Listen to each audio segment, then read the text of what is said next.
sesuatu bukan dari atas apa yang saya pikirkan, tapi setiap akhir tahun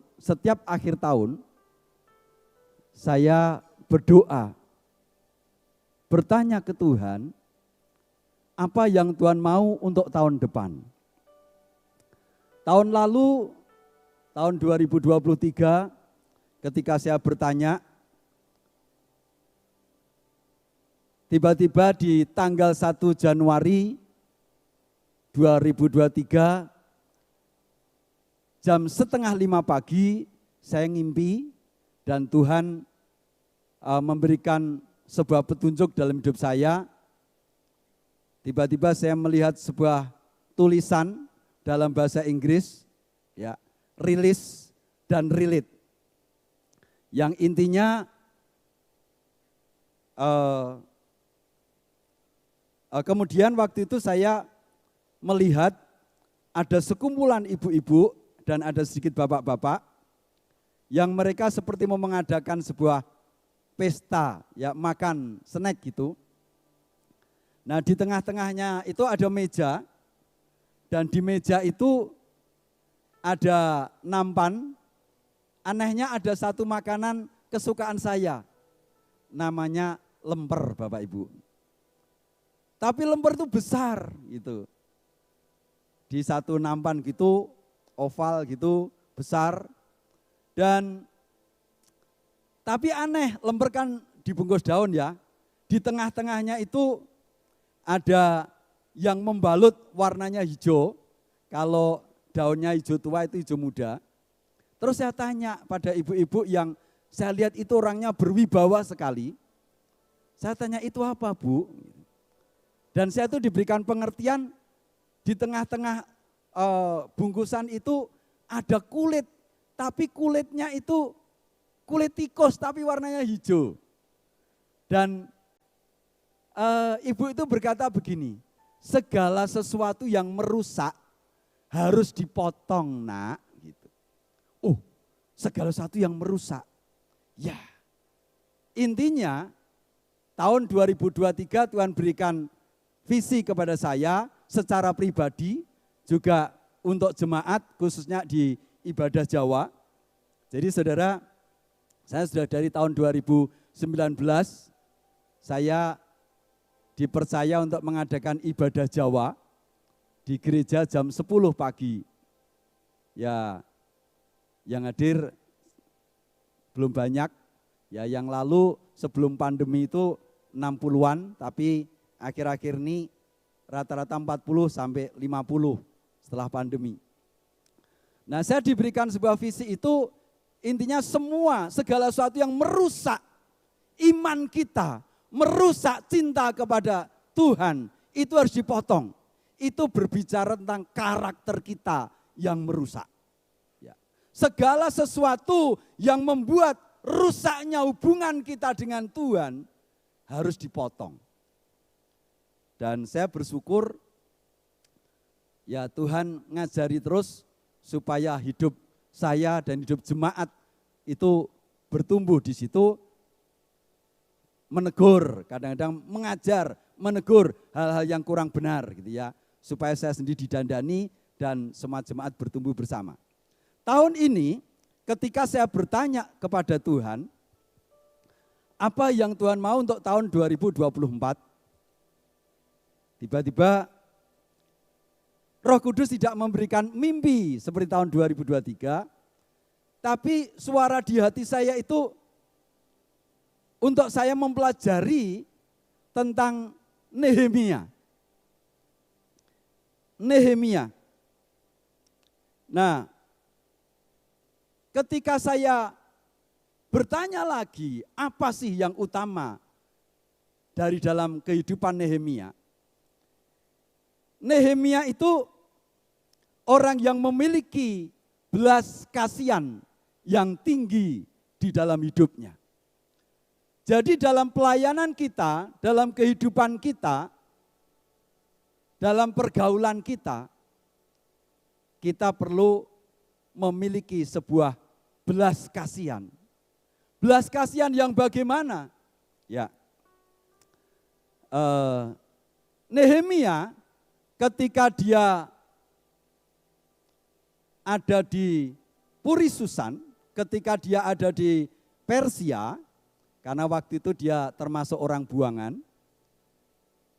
Dan hari itu datanglah Hanani dan saudara-saudaranya yang pulang dari Yerusalem dan ketemu ngobrol-ngobrol. Ketika ngobrol-ngobrol menceritakan bagaimana keadaan saudara-saudaranya yang terluput dari penawanan yang ada di Yerusalem. Dan dikatakan bahwa keadaan saudara-saudara yang ada di Yerusalem itu di dalam kesukaran yang besar dan dalam keadaan tercela. Ya. Ketika dia mendengar bahwa saudara-saudaranya dalam keadaan kesukaran yang besar dan tercela. Firman Tuhan berkata, Nehemia ini timbul belas kasihan. Dia menangis dan dia berkabung. Dia berpuasa dan dia berdoa. Dan Tuhan berkata, visi tidak harus selalu dinyatakan dengan kamu bicara, saya bicara kepada kamu dengan mimpi, tapi lihat Nehemia. Ketika melihat situasi yang ada sebuah belas kasihan yang harus kamu kerjakan di hadapan Tuhan. Jadi mari pagi hari ini kita minta belas kasihan Tuhan. Ketika ada di sekitar kita yang membutuhkan uluran tangan, kita akan mengerjakan di dalam tuntunan Tuhan. Mari kita lihat PPT kita hari ini. Saya berikan judul keseimbangan. Ya. Oke. Dan subtemanya yang satu harus dilakukan dan yang lain jangan diabaikan. Kita lanjut dulu. Kita akan baca bersama Matius 23 ayat 23. Celakalah kamu, hai ahli-ahli Taurat dan orang-orang Farisi, hei kamu orang-orang munafik, sebab persepuluhan dari selasih, adas manis dan jintan kamu bayar. Tetapi yang terpenting dalam hukum Taurat kamu abaikan, yaitu keadilan dan belas kasihan dan kesetiaan. Yang satu harus dilakukan dan yang lain jangan diabaikan. Ya, sekali lagi, yang satu harus dilakukan, yang lain jangan diabaikan. Apa yang tidak boleh diabaikan? Keadilan, belas kasihan, dan kesetiaan. Bapak Ibu boleh ngomong sama saya, apa yang tidak boleh diabaikan Bapak Ibu? Keadilan, belas kasihan, dan kesetiaan. Bapak Ibu Saudara, hidup kita harus belajar adil. Adil itu cara pandang yang dari Tuhan sendiri, yang tidak memihak, tidak menilai segala sesuatu karena persepsi kita, karena kita memihak satu dengan yang lain, tapi adil itu menyatakan sesuatu yang ya, yang tidak. Belas kasihan itu hati Tuhan sendiri ketika seseorang itu melihat sesuatu yang butuh ditolong dan dia tidak boleh menutup mata. Dia harus mengerjakan di dalam tuntunan Tuhan. Dan modal dalam hidup kita adalah kesetiaan. Bapak Ibu, saya merenungkan hidup saya. Di hidup saya ini, saya tahu saya ini orangnya bukan orang yang pandai, bukan orang yang berhikmat, bukan orang yang punya skill yang luar biasa, tetapi modal dalam hidup saya itu kesetiaan. Saya belajar setia ketika Tuhan berikan tugas dalam hal apapun, ya memang manusia tidak selalu selamanya setia, tapi saya belajar yang namanya setia. Dan kesetiaan itu diuji dengan waktu, Bapak Ibu. Kesetiaan itu bukan barang sehari 2 hari, bukan sebulan 2 bulan, tapi kesetiaan itu dari awal sampai akhir. Ketika kita diberikan kepercayaan, kita belajar setia. Walaupun saya pernah juga tidak setia, termasuk di dalam pernikahan, pernah juga sepertinya mau tidak setia. Tapi bukan berarti saya selingkuh, bukan saudara ya. Tapi yang namanya keluarga kadang mengalami sesuatu hal yang, ya saya pernah khotbah yang namanya erosi cinta. Gitu ya. Kadang-kadang mengalami kekurangan rasa cinta. Saya berharap di sini semua saling mencintai yang suami istri. Amin. Dan kita juga belajar setia dengan Tuhan. Setia baca Alkitab, setia berdoa, setia beribadah, setia mengerjakan tugas kita. Baik dalam rumah tangga, di dalam saudara bekerja dimanapun. Kesetiaan itu ada mahkotanya Bapak Ibu. Jadi mari belajar setia. Kita akan bahas ini terlebih dahulu. Tadi dikatakan bahwa yang satu harus dilakukan, tetapi yang lain jangan diabaikan. Di dalam firman Tuhan ini Tuhan sedang menyampaikan sesuatu kepada ahli Taurat, orang Farisi, di mana mereka membayar perpuluhan. Sesuatu yang jasmani yang harus dilakukan sebagai bukti ketaatan, kesetiaan. Tetapi firman Tuhan tadi berkata bahwa yang lain jangan diabaikan, yaitu keadilan, belas kasihan, dan kesetiaan. Jadi pada waktu itu Tuhan menilai orang Farisi, ahli Taurat, kamu boleh setia memberikan perpuluhan, tapi jangan lupa keadilan dalam kamu memerintah, belas kasihan, kesetiaan, jangan pernah hilang. Dengan kata lain, yang jasmani harus kita kerjakan, tetapi yang rohani juga harus dikerjakan. Dalam hidup kita sehari-hari, jangan pernah melupakan yang rohani juga Bapak Ibu. Itu yang namanya seimbang. Gitu. Yang roh harus dikerjakan, yang jasmani harus dikerjakan. Yang jasmani dikerjakan, yang roh juga harus dikerjakan. Kata seimbang. Keseimbangan itu bukan berarti sama rata. Tapi seimbang itu sesuai dengan porsinya masing-masing. Sekali lagi, seimbang itu bukan sama rata. Tapi seimbang itu sesuai dengan porsinya masing-masing. Tadi ada gambar mobil ya Mas? Boleh kembali ke atas. Iya, gambar mobil. Di dalam mobil itu untuk bisa jalan ada yang namanya ban. Betul ya Bapak Ibu? Nek ora ono bane ra iso glinding. Nah, di ban itu isi anginnya di depan sama di belakang sama enggak Bapak Ibu? Beda. Ya.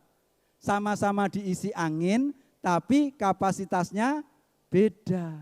Apalagi kalau mobil-mobil yang bebannya berat, pasti yang di depan isi anginnya lebih sedikit dari yang di belakang. Ya, berapa tahun yang lalu waktu saya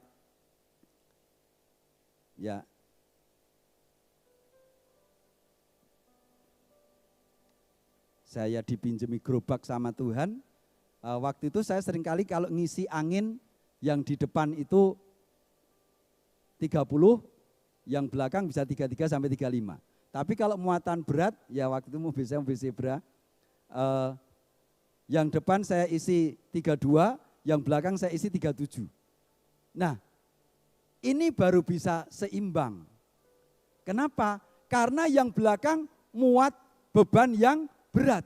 Jadi dia diisi angin yang lebih banyak supaya tidak kempes. Nah, dalam hidup kita itu harus ngerti juga porsi masing-masing. Ya. Yang rohani, yang jasmani harus dikerjakan, tapi tahu porsinya masing-masing. Si A mengerjakan suatu, si B mengerjakan suatu, masing-masing punya porsi yang berbeda. Tetapi kita harus mengerti yang namanya sebuah keseimbangan. Yang roh harus dikerjakan, yang jasmani juga harus dikerjakan. Ya, kita akan lihat selanjutnya, next. Bicara tentang keteladanan Nehemia. Ini yang Tuhan berikan, sekali lagi ini yang Tuhan berikan dalam hidup saya. Saya disuruh belajar tentang keteladanan Nehemia. Nehemia pada awalnya diceritakan dia menjadi seorang juru minuman Raja Persia, Raja Artasasta. Dan Nehemia adalah seorang yang cakap dalam pekerjaannya dan penuh belas kasihan. Cakap dalam pekerjaannya, ya sebagai seorang juru minuman raja, itu tidak mudah Bapak Ibu. Seorang juru minuman, dia harus bisa meracik minuman dengan baik, dengan tepat. Ora ento terlalu kecut, misalnya kayak gitu sudah. Dan lain sebagainya, masing-masing punya selera yang berbeda. Tetapi dia harus bisa mengerti akan kesukaan sang raja. Kalau tidak tepat bisa dipecat, ya, bisa dimarahi, bisa dihukum, saudara ya. Kemudian dia harus mengetahui jenis-jenis minuman. Minuman yang menyehatkan, minuman yang membuat semangat, minuman yang menyegarkan. Ketika raja sedang lelah, harus diberikan minum apa yang membuat dia suka, gitu ya. Kemudian dapat menyajikan dengan baik sehingga memuaskan. Saudara, dalam kisah Alkitab, Raja Fir'aun pernah memenjarakan juru minuman dan juru roti karena sebuah kesalahan, ya. Melayani raja itu harus betul-betul ya pantas, ya cakap, nilainya bagus. Tidak mungkin orang sembarangan. Yang selanjutnya Nehemia, orang yang peka terhadap bahaya, khususnya racun. Bapak Ibu, zaman dulu raja-raja yang punya jajahan yang banyak. Di sekitarnya itu ada orang-orang jajahannya, ya raja-raja, orang-orang penting yang melayani beliau, sang raja. Dan bahaya yang paling sering terjadi dan sering tidak diduga-duga adalah ketika ada orang yang dekat tetapi menusuk. Salah satunya dengan cara apa? Memberikan racun di dalam minuman dan makanan. Itu sebabnya Nehemia sebagai seorang juru minuman, dia ini harus mengerti minuman ini beracun atau tidak. Karena kalau itu beracun akan membahayakan rajanya. Rajanya bisa mati, ya. Apalagi kalau di daerah Mesir itu terkenal dengan yang namanya racun, gitu ya, dan seterusnya. Jadi hal yang pertama yang perlu kita pahami adalah kita ini harus cakap di dalam setiap pekerjaan yang Tuhan berikan dalam kehidupan kita. Tentu saja semuanya butuh yang namanya belajar. Kita lihat Amsal 22 ayat 29. Firman-Nya berkata begini, Pernahkah engkau melihat orang yang cakap dalam pekerjaannya? Di hadapan raja-raja ia akan berdiri, bukan di hadapan orang-orang yang hina. Jadi kalau Nehemia itu bisa ada di hadapan raja, itu melalui berbagai seleksi. Dan karena dia cakap, dia layak menjadi pelayan raja. Oke, pertanyaannya, Bapak Ibu, setiap pekerjaan yang diberikan kepada saudara, sudahkah Anda cakap di bidangnya? Yang belum, mari kita tingkatkan. Saya belajar terus bagaimana saya diserai penggembalaan di Temanggung, ya khususnya kunjungan-kunjungan. Saya belajar bagaimana supaya saya belajar tekun dan setia, dan saya belajar dari orang lain yang cakap di bidangnya. Saya melihat orang-orang, saya belajar bagaimana cara orang konseling itu bagaimana sih? Cara orang yang menangani ketika dia itu dirasuk setan, melepaskannya bagaimana sih? Ya. Ketika orang alami pertengkaran rumah tangga, saya harus bagaimana sih? Saya belajar dan terus belajar. Supaya apa? Bagian yang dipercayakan, saya cakap ada di situ. Walaupun harus terus belajar. Ya. Dan di dalam ibadah Jawa, saya juga belajar bagaimana khotbah bahasa Jawa. Dan sesuai dengan porsinya gitu ya. Oke, kita lanjut.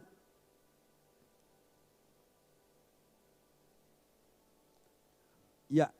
Nehemia 1 ayat 3 sampai 4 yang tadi sudah katakan, kata mereka kepadaku, orang-orang yang masih tinggal di daerah sana yang terhindar dari penawanan ada dalam kesukaran besar dan dalam keadaan tercela. Tembok Yerusalem telah terbongkar dan pintu gerbangnya telah terbakar. Ya, ada dalam kesukaran yang besar, kehidupan mereka juga butuh sebuah perjuangan karena pada waktu itu ya dikatakan yang ditinggalkan di Yerusalem itu orang-orang yang miskin, ya.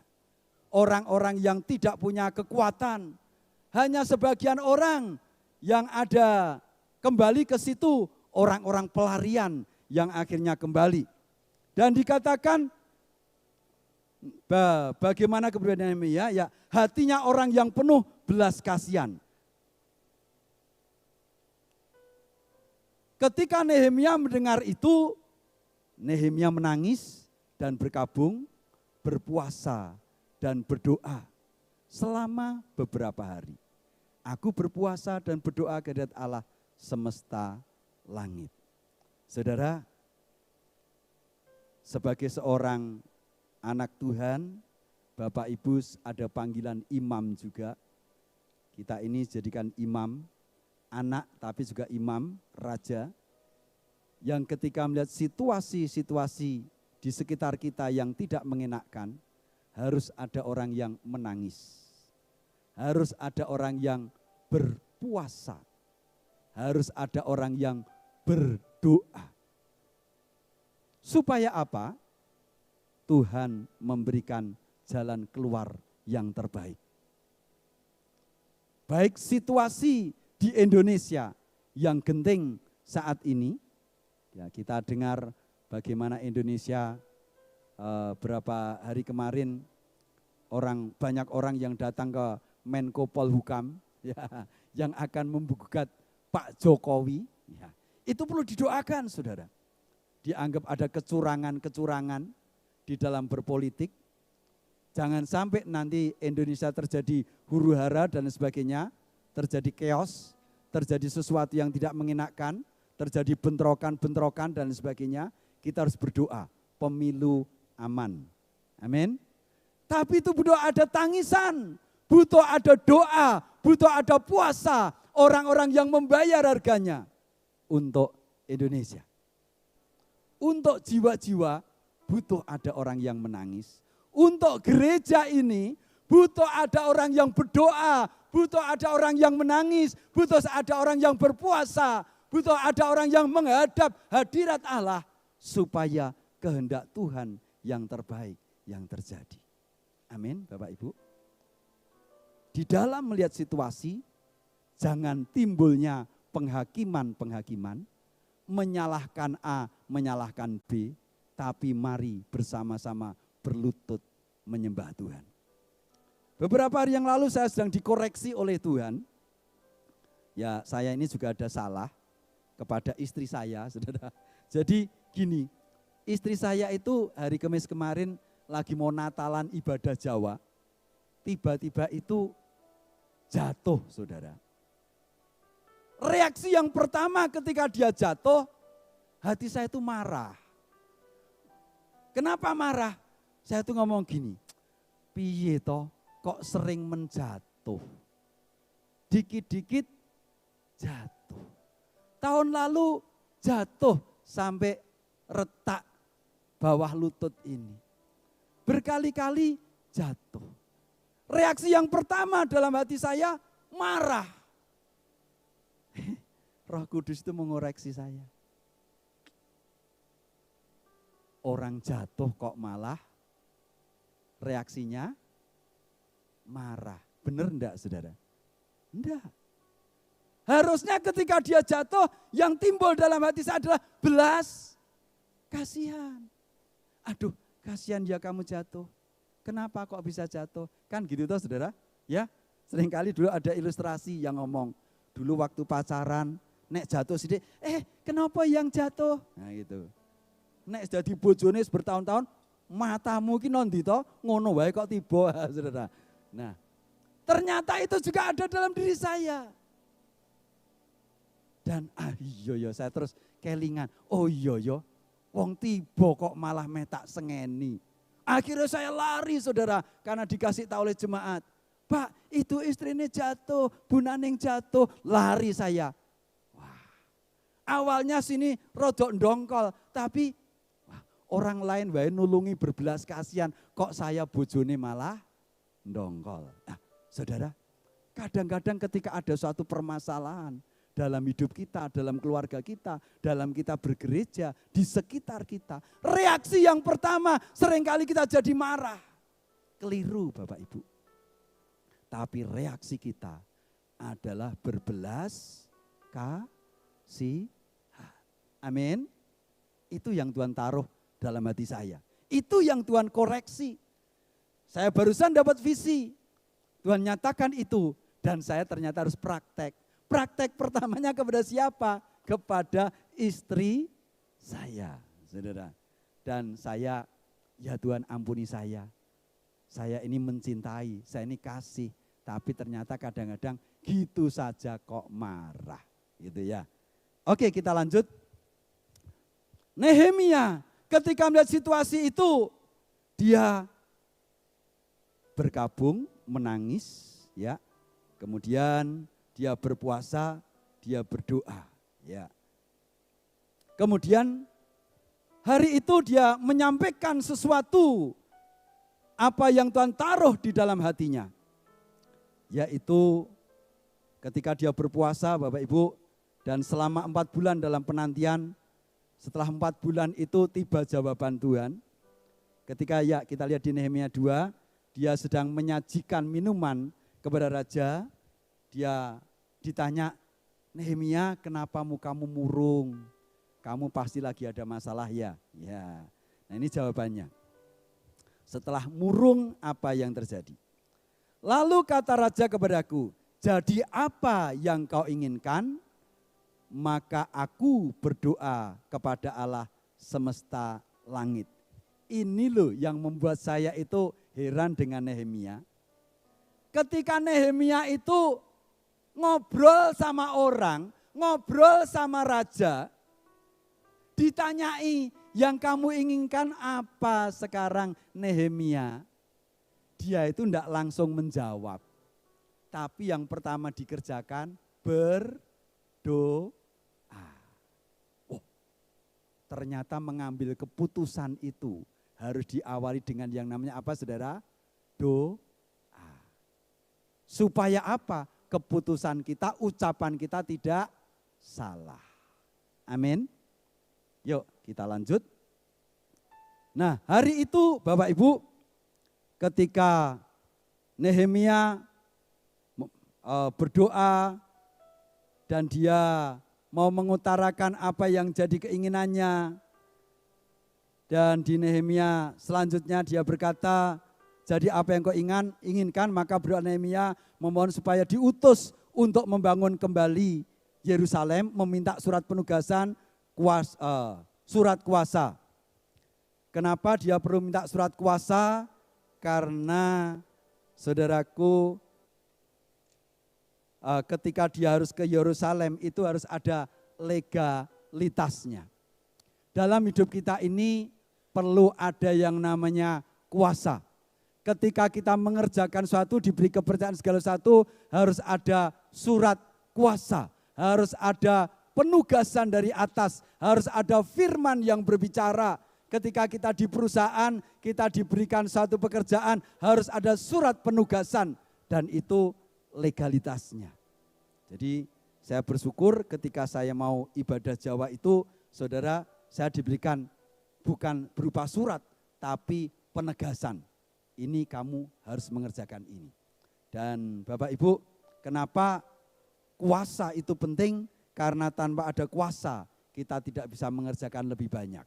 Tapi dengan ada sebuah surat kuasa, kita bisa mengerjakan lebih banyak. Otoritas yang Tuhan beri itu mengerjakan lebih dahsyat dari apa yang kita kerjakan. Tanpa otoritas, kita tidak bisa mengerjakan lebih banyak.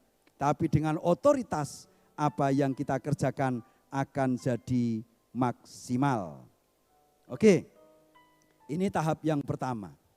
Tahap yang pertama, Nehemia menjadi seorang juru minuman.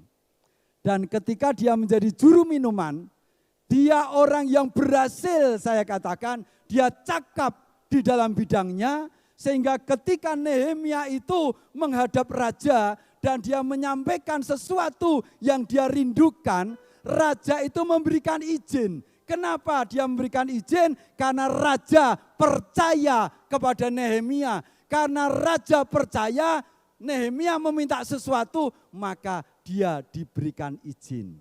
Dia diberikan pekerjaan yang lebih lagi, yaitu membangun tembok Yerusalem. Ya, yang kedua, next. Saya berikan judul Nehemia pemimpin pembangunan, ya khususnya tembok. Jadi dari juru minuman meningkat jadi kontraktor, saudara ya, kalau bahasanya sekarang ya. Jadi juru minuman, pelayan meningkat jadi kontraktor, ya, tukang bangunan, bukan tukang biasa, tapi dia pemimpin.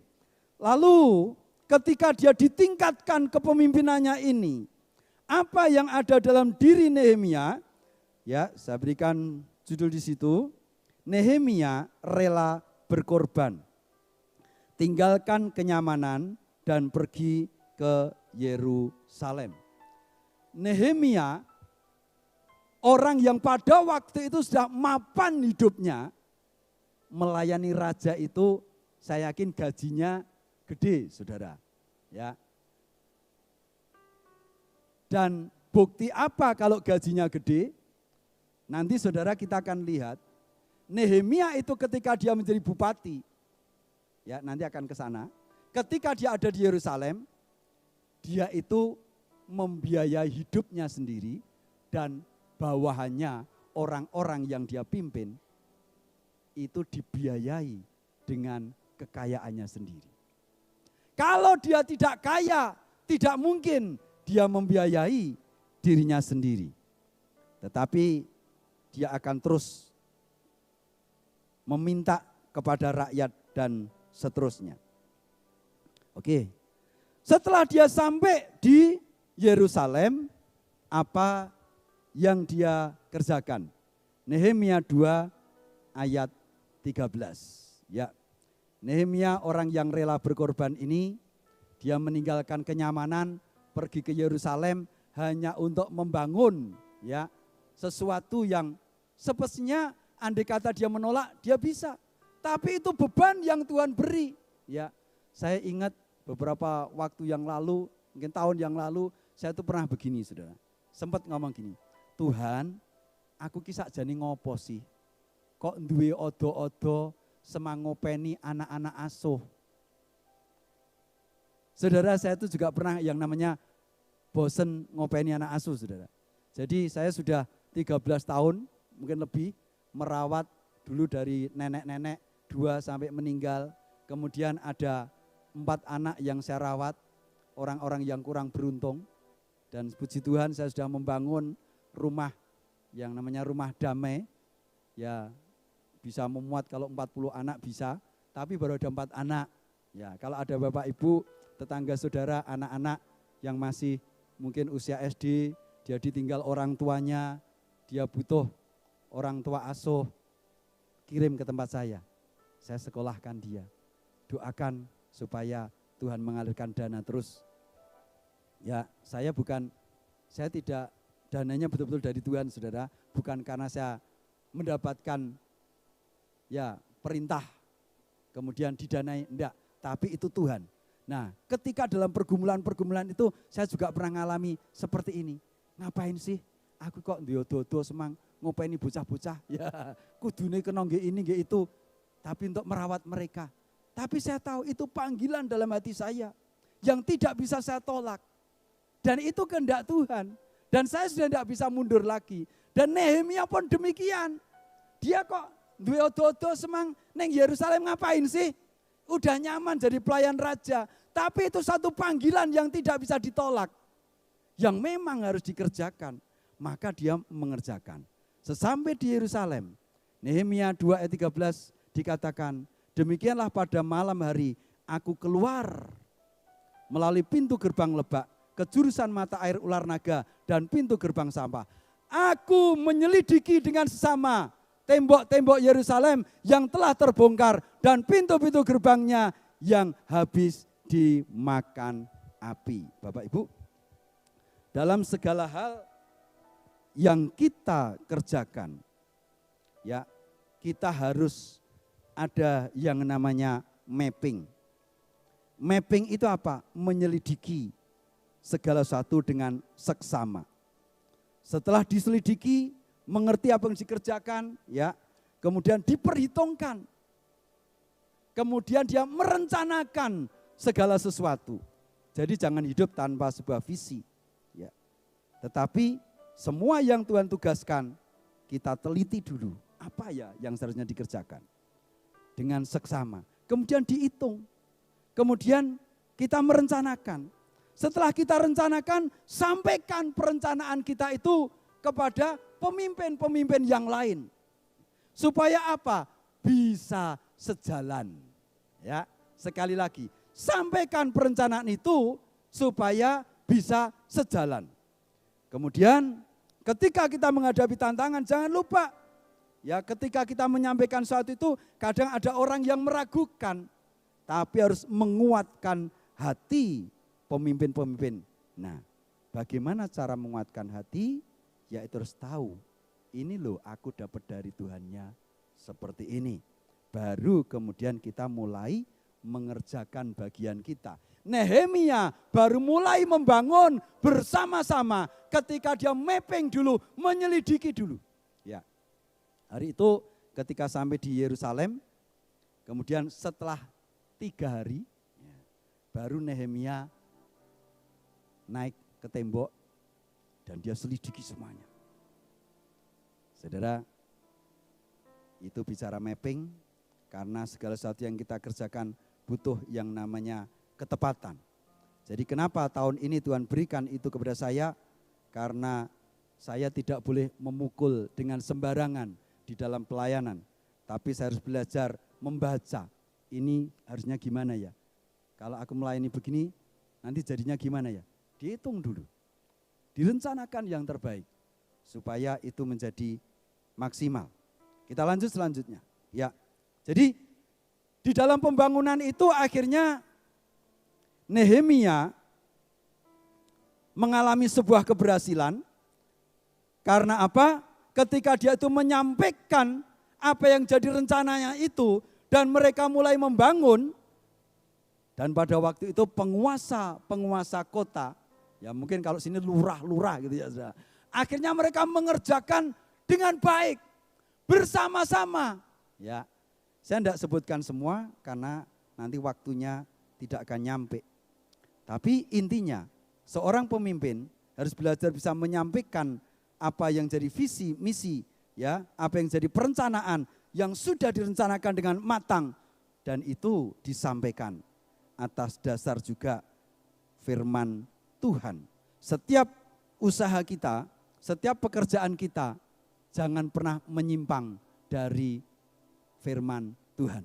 Saudara bekerja di perusahaan, saudara bekerja di tempat-tempat yang lain, semua tetap harus sesuai firman Tuhan. Jangan pernah yang menyimpang dari firman Tuhan. Jangan pernah mendukung seorang pemimpin di perusahaanmu yang dia suka korupsi. Ya, saya senang kalau ngobrol sama teman-teman yang pelaut itu saudara. Kadang-kadang sing sudah bertobat jadi jujur. Ya, saya senang ngomong gini. Ya, saya dulu kalau di kapal itu gajinya gede, tapi lebih gede itu tipsnya. Ya, tipnya dari mana? Kayak nyolong solar.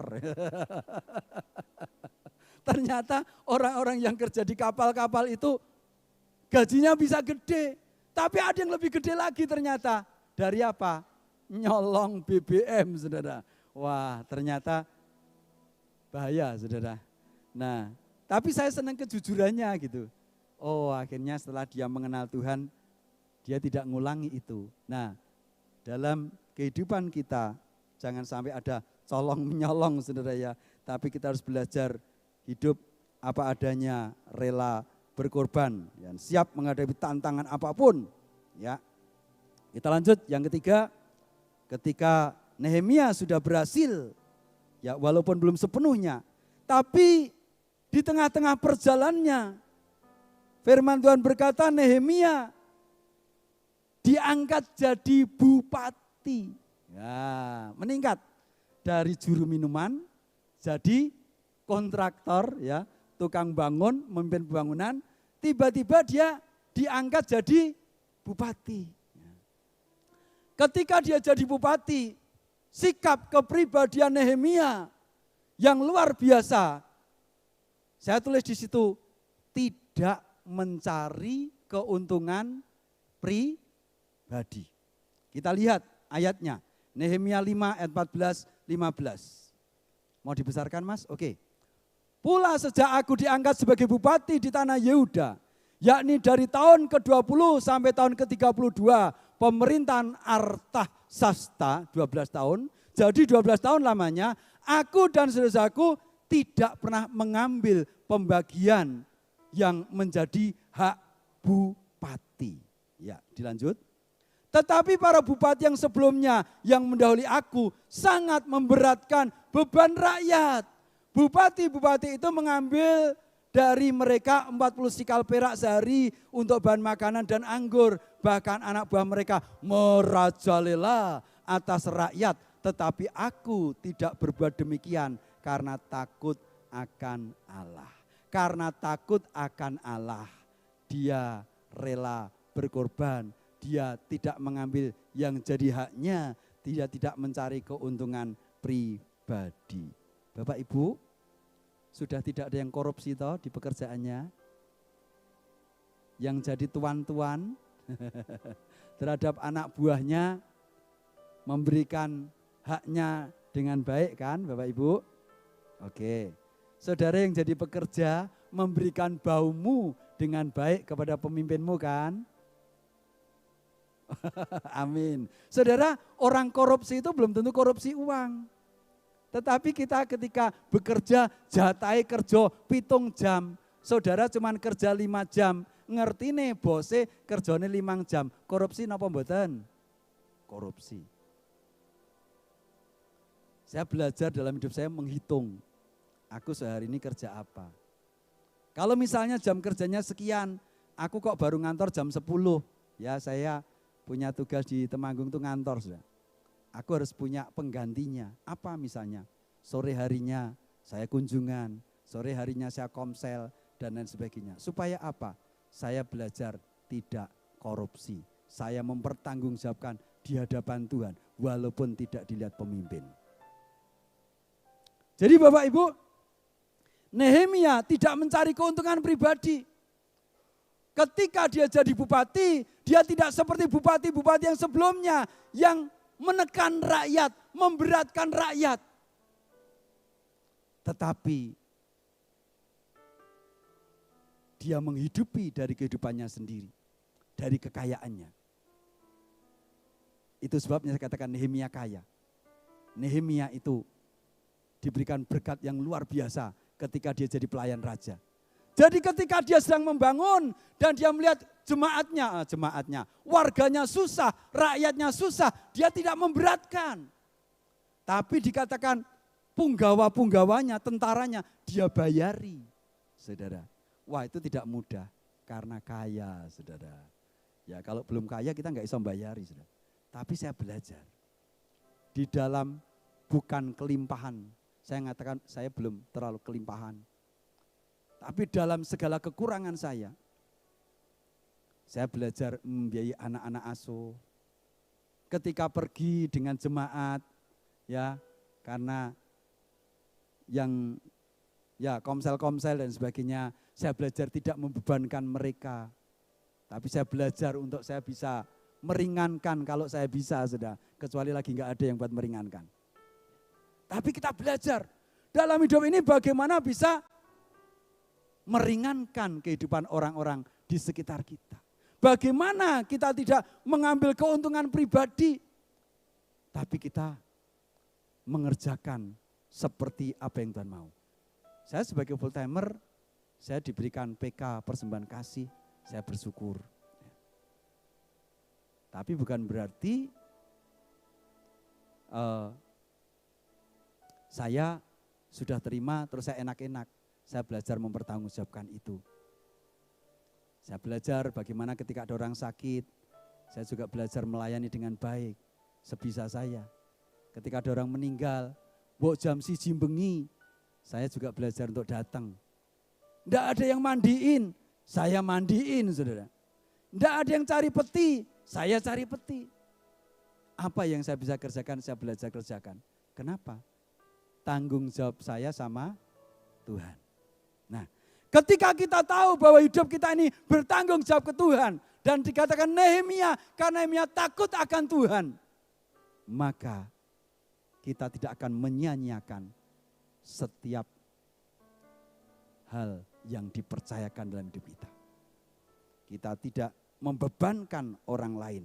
Tidak menyusahkan orang lain. Oke, kita lanjut sedikit lagi. Di dalam perjalanan hidupnya, Nehemia ada tantangan-tantangan. Dan ada orang-orang yang berusaha untuk menjatuhkan dengan tipu muslihat. Ketika dia menghadapi semuanya itu, dia tidak langsung emosi, marah, dan mengajak tentara-tentaranya, ayo serang musuhnya. Ya, pada waktu itu di Yerusalem ada orang yang bernama Tobia, orang Amon. Kemudian ada Gesem, orang Arab. Dan ada Sanbalat, orang Horoni, orang Moab. Yang selalu membuat masalah. Yang selalu mengintimidasi. Tetapi ketika dia itu menghadapi semuanya itu, dia tidak tinggalkan pekerjaannya, tapi dia fokus kepada pekerjaannya. Ketika dia menghadapi Sanbalat, Tobia, Gesem orang Arab yang mengolok-olok, melemahkan, mengancam, yang dia kerjakan, dia mengadu kepada Tuhan. Saudara, kadang dalam hidup ini kita sering diolok-olok, ya, kita diejek, kita dihina. Tapi jangan buru-buru marah. Amin. Kenapa? Itu Tuhan izinkan. Untuk apa sih? Membuat kita belajar sabar. Ya gitu. Kadang-kadang itu juga berupa kritik. Ketika ada kritik, jangan kita mudah marah. Mungkin ada hal-hal yang kita tidak lihat dan itu salah. Dan kita harus belajar terbuka dalam pikiran kita. Dan saya pun kadang-kadang terima kritik, saudara. Ada kadang-kadang tim full timer yang berkata, Pak, Bapak itu kalau masuk kantor kok ora pernah guyu toh. Waduh. Saya kemarinnya ditegur salah satu teman. Nek mlebu kantor kok ora pernah guyu toh. Loh, menurut saya itu kritik, saudara. Ya. Kadang-kadang itu kalau ngelihat sesuatu yang tidak pas kan susah untuk senyum ya, saudara ya. Tapi sebagai pemimpin dikritik ya oke. Oh iya Pak, makasih. Yang kritik walaupun itu bawahan tapi dia umurnya lebih tua. Tapi ya saya oke, terima kasih Pak. Kadang ada juga yang mengkritik yang lain. Ya, Pak, itu kok ada jemaat begini kok Bapak begini sih? Kayak gitu. Oh, terus baiknya gimana? Nah kadang-kadang gitu. Enggak langsung marah sudah. Tapi harusnya gimana? Pendapatmu bagaimana? Saya harus bagaimana? Oke, ketika dia ngomong begitu, kadang-kadang kan kita itu merasa sudah berbuat yang terbaik tapi masih dikritik ya sudah ya. Tapi itu wajar. Kenapa? Karena kita menghadapi banyak orang. Dan kita harus bersikap yang netral gitu. Nah, Nehemia menghadapi tantangan dari luar dan dari dalam. Dari luar musuh-musuh tadi yang selalu mencela. Tapi dia selalu mematahkan setiap tipu muslihat itu. Dia tidak mau mengikuti perasaannya. Dia tidak mau mengikuti emosinya. Dan dia tetap fokus pada pekerjaannya. Ada juga tantangan dari dalam. Orang-orang yang balelo. Saudara, ketika dia hadapi tantangan itu, dia juga tidak marah. Walaupun hatinya mau marah. Tapi dihadapkan ke Tuhan. Wah, ini tidak gampang buat saya, saudara. Karena sejelek-jeleknya saya, walaupun saya itu terkenal tidak mudah marah, tapi saya juga bisa marah, saudara. Ya, saya pernah marah juga, gitu ya. Tapi itu sebuah tantangan bagaimana supaya belajar saya ini keluarnya tidak marah tapi hatinya tidak marah. Lah, kadang-kadang nuwun sewu, wong Jawa itu kan ngarepe nggih-nggih guyu ning atine dongkol gitu ya. Kadang-kadang kan gitu. Itu jelek, saudara. Harusnya kita belajar ya di atas ya, tidak di atas yang tidak. Nah, tetapi saya belajar di situ. Saya bersyukur dengan semuanya itu dan saya belajar, Tuhan ini ada masalah seperti ini adalah masalah seperti ini. Tapi setiap kita ada permasalahan itu, patahkan semua intimidasi dalam pikiran kita. Karena intimidasi itu melemahkan hidup kita. Yang selanjutnya ketika menghadapi masalah, Nehemia tidak lari dari masalah. Orang yang lari itu tidak mau menyelesaikan masalah. Tapi dia hadapi. Ketika suatu hari ada seorang imam yang berkata, Nehemia, ayo masuk ke bait Allah. Karena ada orang yang membunuhmu. Ya. Dan dia menjawab, siapakah aku ini? Sehingga aku harus masuk ke rumah Allah, sehingga aku berdosa di hadapan Tuhan. Tapi juga siapakah aku ini? Sehingga aku selari dari permasalahan. Dia hadapi masalah itu. Dan dia siap untuk dikoreksi. Dan puji Tuhan, akhirnya di dalam dia memimpin pembangunan berjalan dengan baik. Dan hasilnya dikatakan pembangunan selesai dalam 52 hari. Sebuah pekerjaan pelayanan yang dikerjakan dengan sungguh-sungguh, penuh pengorbanan, teliti, dan kerjasama yang baik akan membuat pekerjaan selesai dengan cepat dan tepat, efektif dan efisien. Nehemia seorang yang bisa menguasai diri dengan baik, bertanggung jawab, dan mengusahakan kehidupan para pelayan Tuhan. Nehemia ketika dia serai pembangunan Dan dia bisa membangun dengan cepat. 52 hari. Pembangunan tembok itu dalam sejarah dikatakan bisa mencapai puluhan tahun. Tetapi pada waktu itu ketika harus membangun kembali selesai dalam 52 hari. Kenapa? Karena semua rakyat sepakat. Pemimpin-pemimpin penguasa kota hari itu mengerjakan bersama-sama. Ketika ada tantangan dari musuh dikatakan Nehemia memegang tombak di tangan kirinya. Mengerjakan kerjaannya dengan tangan kanannya. Tentara-tentara pun menjagai mereka. Ya, menyediakan shofar untuk ditiup, andai kata ada bahaya, ada yang berjaga-jaga dan rakyat bekerja. Dan ketika dia melihat ketidakadilan di dalam penguasa-penguasa itu, dia mengadakan sidang di hadapan rakyat. Untuk apa? Untuk mengatakan, kamu salah. Ya. Kalau kamu menekan rakyat, kalau kamu membiarkan hutang umat itu dibebani begitu rupa gitu ya.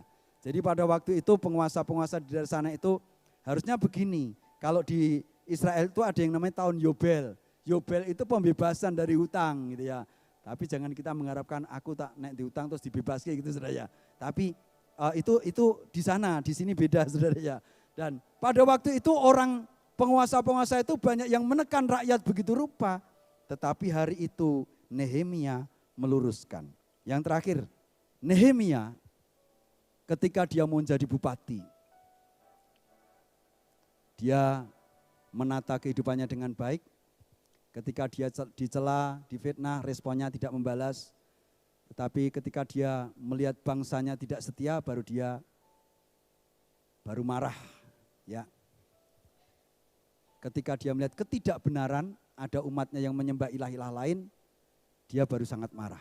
Sebentar, ini tak bahas sedikit.